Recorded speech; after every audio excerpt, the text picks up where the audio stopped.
અખંડ ભારતના શિલ્પી, ભારત રત્ન, લોખંડી પુરુષ અને પ્રથમ નાયબ વડાપ્રધાન શ્રી સરદાર વલ્લભભાઈ પટેલની 150મી જન્મ જયંતિ વર્ષ તરીકે ભારત સહિત વિશ્વના 15થી વધારે દેશોમાં અમેરિકાના કેશવલાલ પટેલ પ્રેરિત વૈશ્વિક સરદાર વલ્લભભાઈ પટેલ રાષ્ટ્રીય એકતા ફાઉન્ડેશન દ્વારા ભારતીય રાષ્ટ્રીય એકતા વર્ષની ઉજવણી થઈ રહી છે.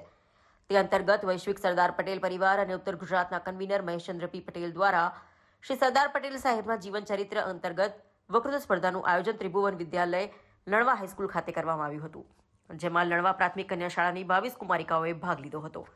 તેમાંથી પ્રથમ, દ્વિતીય અને તૃતીયને રોકડ રકમના વિશેષ ઇનામ સાથે ભાગ લેનાર તમામ વિદ્યાર્થીઓને પ્રોત્સાહક ઇનામ તરીકે ટ્રાન્સપરન્ટ પેડ ભેટ આપવામાં આવ્યા હતા. સ્પર્ધકોને પ્રોત્સાહિત કરવામાં આવ્યા હતા. મને બુદ્ધિ ચાતુર્યથી એક સફળ વકીલ તરીકે નામના પામ્યા હતા. એક વખતની વાત છે, સરદાર વલ્લભભાઈ પટેલ કોર્ટની કાર્યવાહીમાં વ્યસ્ત હતા. ત્યાં એક ફોન આવીને અટકાઈ હતી. તેમના પિતા એક સામાન્ય ખેડૂત હતા. સરદાર વલ્લભભાઈને બાળપણથી જ ખેતીમાં ખૂબ જ રસ હતો. તેમને કરમસદમાંથી પોતાનું પ્રાથમિક શિક્ષણ મેળવી વડોદરા અને નડિયાદ ખાતેથી પોતાનું ઉચ્ચ શિક્ષણ પ્રાપ્ત કર્યું હતું.